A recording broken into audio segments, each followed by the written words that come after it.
Finishing fourth in last year's county championship was the Steelbacks of Northamptonshire. Welcome back to the county championship previews of the County Chat channel. We are here and it is fourth place. Northamptonshire, as I mentioned, similar to the mid-table rivals Leicestershire.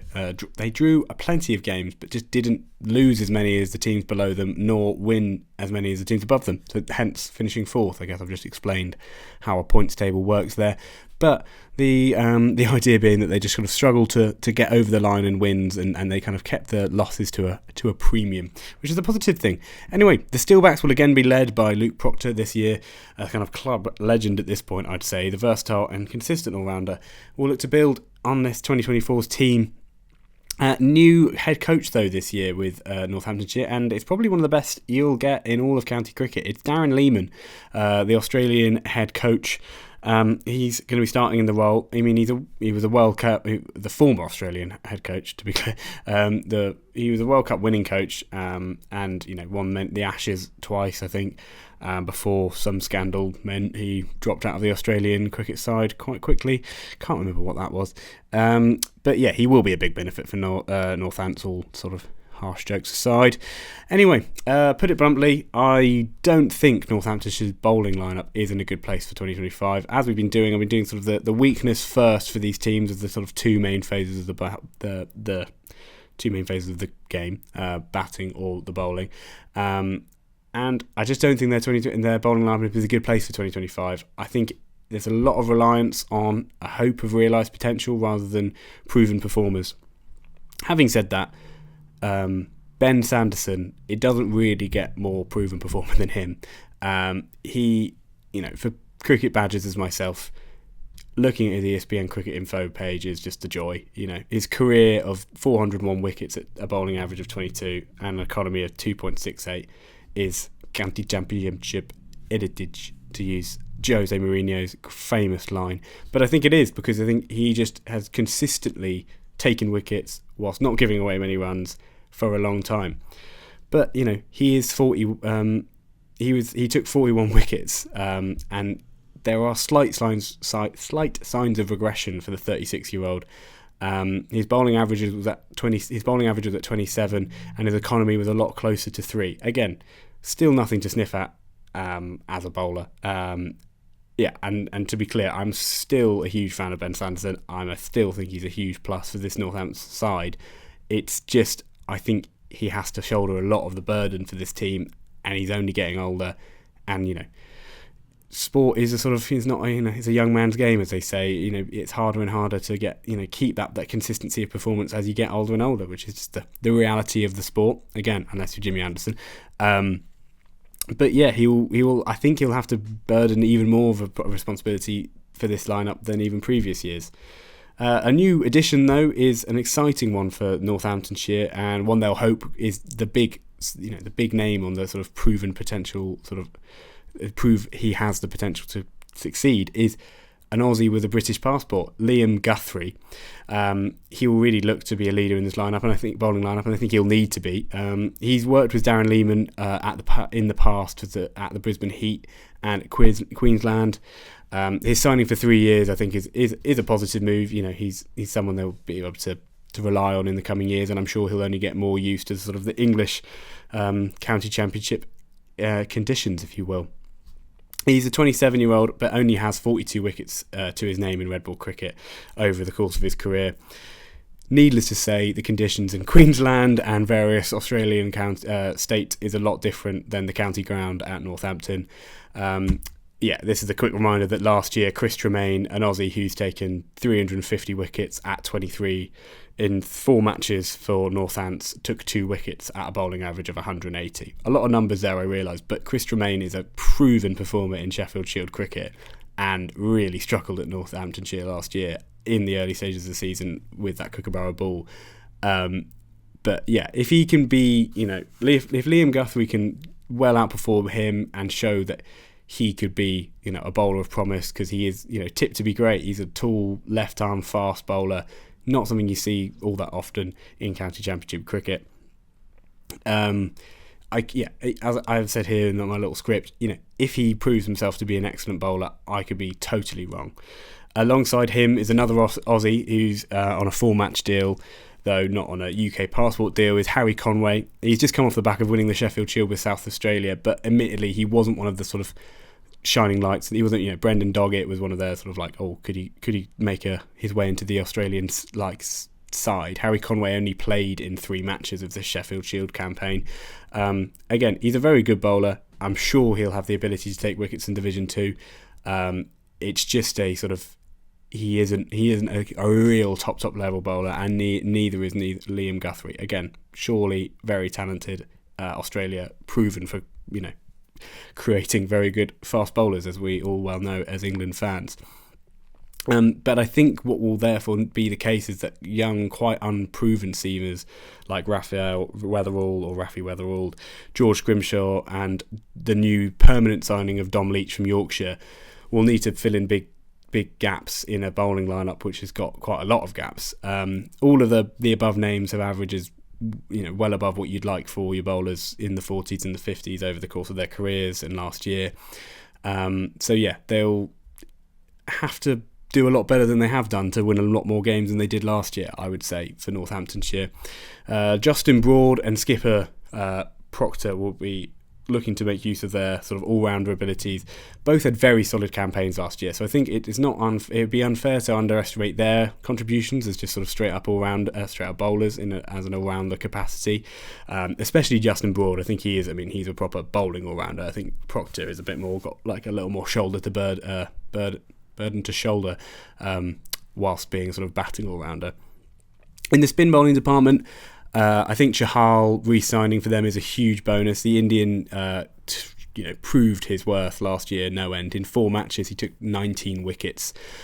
He proves that kind of important thing in teams, and I'm sure you need wicket takers to win games. As I've said throughout these previews, you need to take 20 wickets to win a Red Bull game. It's as simple as that. And he has that ability. So his returning for a similar length stint is very important, I think, for them. Rob Keogh, the all-rounder, the batting all-rounder, he had a very good season with the ball last year. He took 23 wickets at an average of 26, which is an important contribution in the at the county ground for them.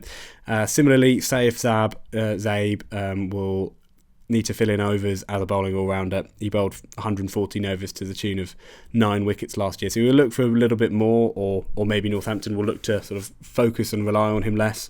I think Northamptonshire have a lot to work on in their bowling lineup, in my opinion.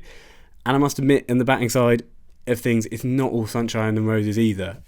They lost their best batter from 2024, simply put. Emilio Gay went on a loan move to Durham to Division 1 at the end of last season and has made that move permanent.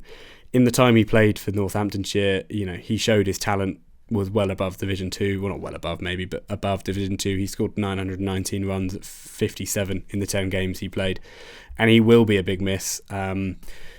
There will be, therefore, a lot more pressure on the aforementioned captain, Luke Proctor. I think he'll be likely to move up the order from 3 to open the batting with Vasconcelos this year, which, again, as I've said throughout these previews, it's a specialist skill. It's not as simple as often, one size fits all and it will suddenly all work really well because just because you can do it at 3 that you can do it at 2. Vasconcelos, the other opener, had a very strong 2024 as well, to be fair. He averaged 54. And he's a free scoring batter. I think he's got a real ability to get upon that 1,000 run mark, which is a really, obviously, as I've said previously, the really important mark for a lot of players.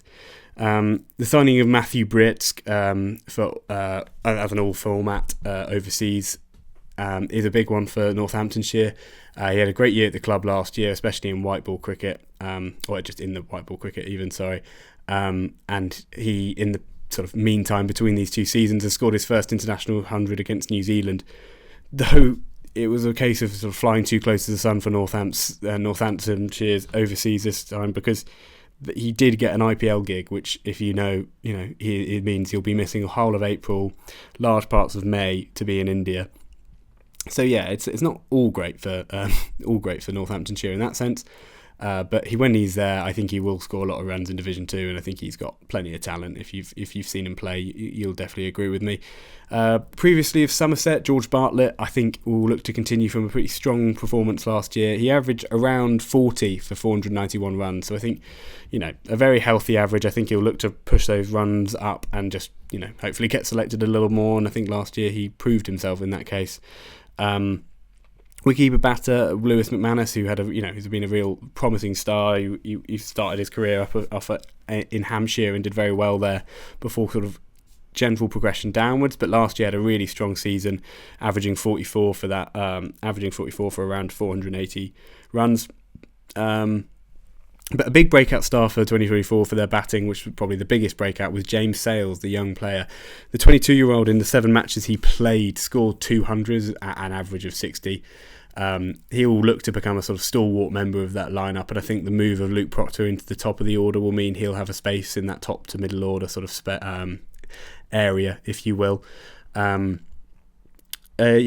youngster who will be looking to sort of take the place of Emilio Gay, so rather than shift it up, he's a straight up opener, is Augustus Miller. He'll be opening that, hoping to jump into that spot in the top of the order, and he'll be able to score the sort of weight of runs in second 11 cricket to do so. I think to begin with, Proctor will definitely make that jump to the opening spot, but we'll see how he progresses over the year. Miller, I think he'll have the ability he's got the talent to really push into that team. As I mentioned, for the sort of spin bowling, batting all-rounders in the bowling department, Saif Saib and Rob Keogh, sort of consistent middle-order batters, and they're very consistent to get around that 400 mark. I think they want to both push up their runs. I think those are kind of low numbers for maybe batters who take the roles of sort of 5 and 6 often.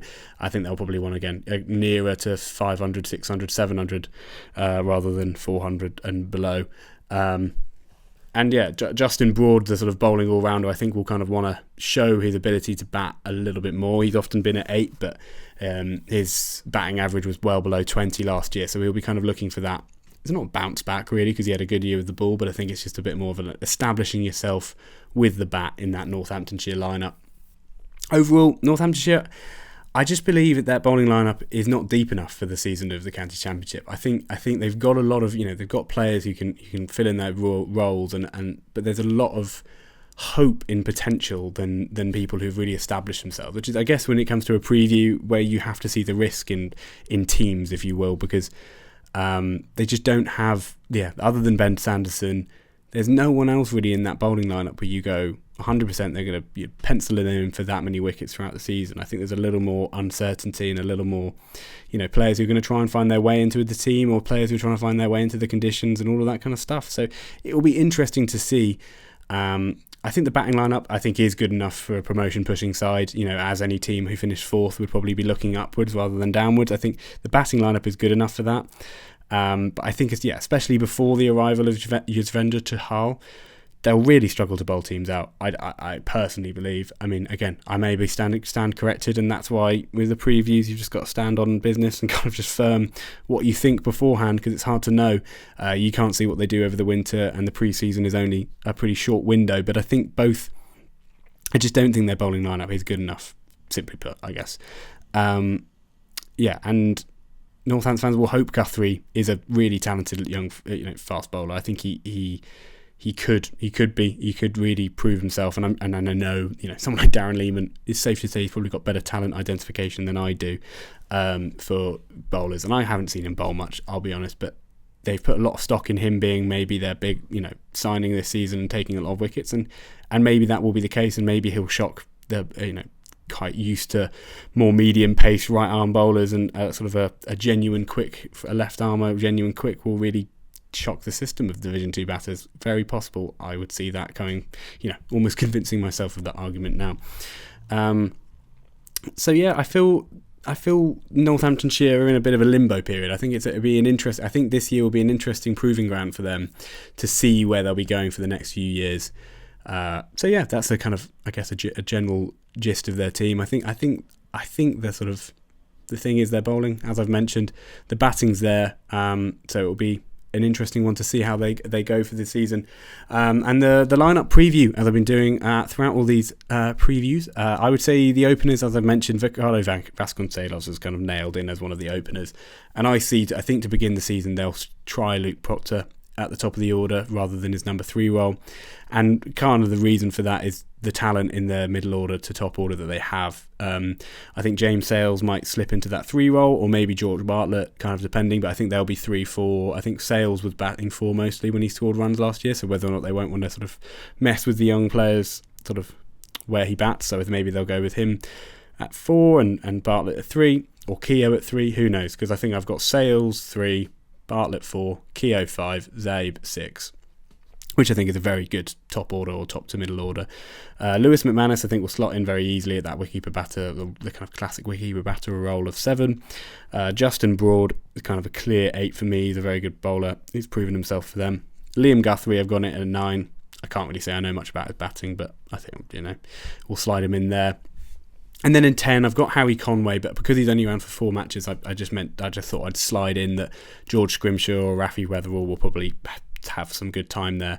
And again, Chahal only there for 4 matches, so I've got him in at 11. But you can slide one of those other seam bowlers into that kind of situation because they don't have a sort of another frontline spinner. So when he's not there, I think it will probably just be Rob Keogh, Saif Saib taking the sort of the spin bowling overs. So that's your preview for the Northamptonshire Steelbacks for 2025. I hope you enjoyed, and make sure to watch the next episode.